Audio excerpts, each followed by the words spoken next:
Hello, what's up mga idol? So this is Mark Anthony Roscas ng Mark TV. So sa video natin ngayon, mag-react ako dito sa bagong release ng cellphone ni HMD. Ito ay si HMD Aura 2. Ayan. Ano pala?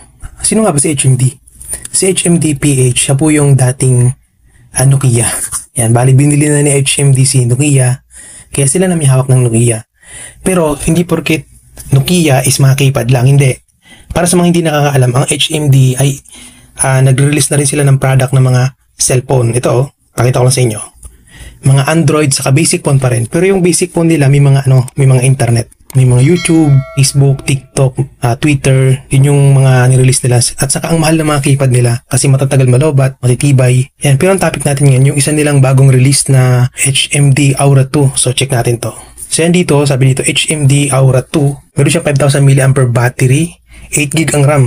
Yan, 8GB RAM plus meron siyang 256 na internal storage o yung tinatawag na room. Susulit ito. Ano bang presyo nito? 4,290. Kahapon o kanina lang, nasa 3,700 lang to eh. Pabago-bago yung price niya pero sulit pa rin to sa 4,290.